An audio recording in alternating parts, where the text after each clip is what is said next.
Olá, nesse vídeo eu gostaria de responder algumas perguntas que se faz em relação à conduta ou à prática homossexual.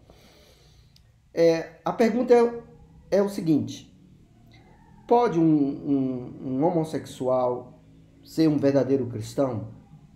Um gay ser um verdadeiro cristão? Pode um gay ser salvo? Alguns respondem essa pergunta afirmando o seguinte: muitos pastores ortodoxos, inclusive, dizem o seguinte: olha, pode perfeitamente uma pessoa ser gay, basta ele não praticar. Se ele for gay, ele simplesmente deve se abster da prática homossexual, mas que ele continue sem se envolver fisicamente. O grande problema disso é que a Escritura ensina outra coisa. Vamos ver, primeiramente, o texto de Mateus, onde Jesus, ensinando no Sermão da Montanha, ele diz: eu, porém, vos digo, qualquer que olhar para uma mulher com intenção impura, no coração já adulterou com ela. Então, o grande problema que Jesus ensina é que o adultério, muitas vezes, quando Jesus fala em adultério, apesar de ele estar falando no adultério com uma mulher, olhar para uma mulher, mas Jesus está mostrando os aspectos do pecado dentro lá do Velho Testamento: não adulterarás, que inclui todo o aspecto pecaminoso sexual. Então Jesus está mostrando que o problema é que o lugar é no coração. O pecado é no coração. Então, se alguém, sendo gay, tenha pensamentos gays, pensamentos homossexuais, desejos homossexuais, mas ele os tem no coração, é o mesmo pecado. Para Jesus e para Deus acontece a mesma coisa que alguém praticar ou fizer uma prática homossexual efetiva. Outra coisa importante é que a Escritura, quando fala de pecado, principalmente do pecado homossexual, ele fala também da subjetividade. Nós podemos ver isso em Romanos capítulo 1, no verso 24, onde Paulo está ensinando sobre a ira de Deus, e ele diz: por isso Deus entregou tais homens à imundícia pela concupiscências de seu próprio coração. Note, concupiscência do seu próprio coração, para desonrarem o seu corpo entre si. Vocês mudaram a verdade de Deus em mentira, adorando e servindo a criatura no lugar do Criador, o qual é bendito eternamente. Amém. Por causa disso, os entregou Deus a paixões infames, porque até as mulheres mudaram o modo natural de suas relações íntimas por outro, contrário à natureza. Semelhantemente, os homens também, deixando o contato natural da mulher, se inflamaram mutuamente em sua sensualidade, cometendo torpeza, homens com homens. Então, notem que Paulo fala a concupiscência do seu próprio coração. Então, o grande problema é a concupiscência que está no coração.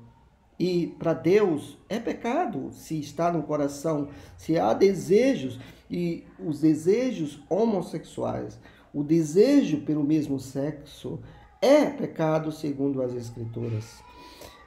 O próprio Paulo está deixando claro isso, e ele diz a concupiscência dos seus corações. E mais grave ainda, quando Paulo continua no texto, no verso 32, ele diz: ora, conhecendo eles a sentença de Deus, de que são passíveis de morte, os que tais coisas praticam, não somente as fazem, mas também aprovam os que assim procedem. O texto, o verbo aprovar aqui, ele vem de um verbo adokel, verbo que é deleitar-se, ou seja, que aceita, ou seja, a sentença de Deus não é somente para aqueles que praticam, mas aqueles que aceitam, mas aqueles que acham normal isso. Aqueles que colocam na sua mente como algo, como uma naturalidade. Porque é isso que o texto de Romanos capítulo 1 fala. Outra coisa, em Romanos capítulo 8, o apóstolo Paulo, no verso 6, ele fala que o pendor da morte, o pendor da carne dá para a morte, mas do espírito para a vida e paz. Por isso, o pendor da carne é inimizade contra Deus, pois não está sujeito à lei de Deus. Essa palavra pendor, é uma palavra substantiva, quer dizer fronema, que vem do verbo fronel, quer dizer, e a raiz é de entranhas, de rim, né? Do profundo do ser, ou seja, pensar, está inteiramente colocado os seus pensamentos, suas intenções para aquela prática. E Paulo disse que quem tem essa tendência pecaminosa para a carne se torna um inimigo de Deus, passa a ter uma inimizade com Deus.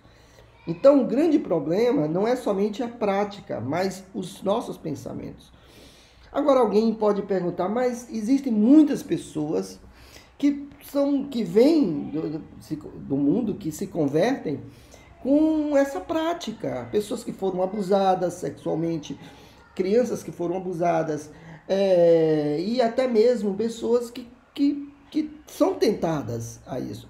Notem, o pecado homossexual é como o pecado do adultério, é como o pecado da mentira, é como qualquer outro pecado. É uma das obras da carne, conforme Paulo fala aos Gálatas, capítulo 5, verso 22 em diante. Então, há uma diferença entre uma pessoa ser tentada e ela pode até cair, e ela se arrepender e ter uma mente que ela não coaduna com aquilo. É a mesma coisa de uma pessoa que comete um adultério, ele reconhece o seu erro, mas ele não vive numa praticidade, ou seja, a sua mente não descansa naquele pecado. É isso que o apóstolo Paulo fala em Romanos capítulo 8. No pendor da carne, ou seja, a mente deitada nisso, a mente em volta disso totalmente, é inimizade para com Deus, porque vai contra a lei de Deus. Então, há uma diferença entre as pessoas que têm dificuldades nessa área, mas essas pessoas, elas, até a vinda de Jesus, elas vão estar sofrendo por causa do seu pecado, assim como pessoas que cometem o pecado do adultério, que elas vão sofrer sempre ao confessar os seus pecados, assim como aquelas pessoas que cometem o pecado da mentira, assim como aquelas pessoas que cometem o pecado da inveja, do homicídio no coração, que Jesus também falou, elas vão sofrer constantemente diante de uma confissão diante de Deus, e que até a vinda de Jesus nós vamos ter os corpos glorificados. Mas há uma diferença entre uma pessoa ter uma mente totalmente, no caso do pecado homossexual, uma mente totalmente voltada ao homossexualismo, não querer nenhum relacionamento conforme diz a Escritura, e uma pessoa que tem desejos e aceita exatamente esses desejos como uma normalidade. Então, diante disso, é claro que essa pessoa não pode ser um verdadeiro cristão, conforme as Escrituras, porque o próprio Paulo diz que é inimizade para com Deus e não pode estar sujeito à lei de Deus. E a lei de Deus é bem clara sobre o adultério e sobre o problema homossexual. Então, queridos, é verdade que muitas pessoas precisam de ajuda, muitas pessoas têm esses problemas, mas precisam entender que é a luta da carne contra o espírito, mas há uma diferença entre uma pessoa que descansa e que aceita isso, conforme Romanos 1,32, que diz que aqueles também que aceitam, aqueles que aprovam, também receberão juízo. Que Deus abençoe, e eu sei das dificuldades, mas a Escritura é bem clara sobre isso.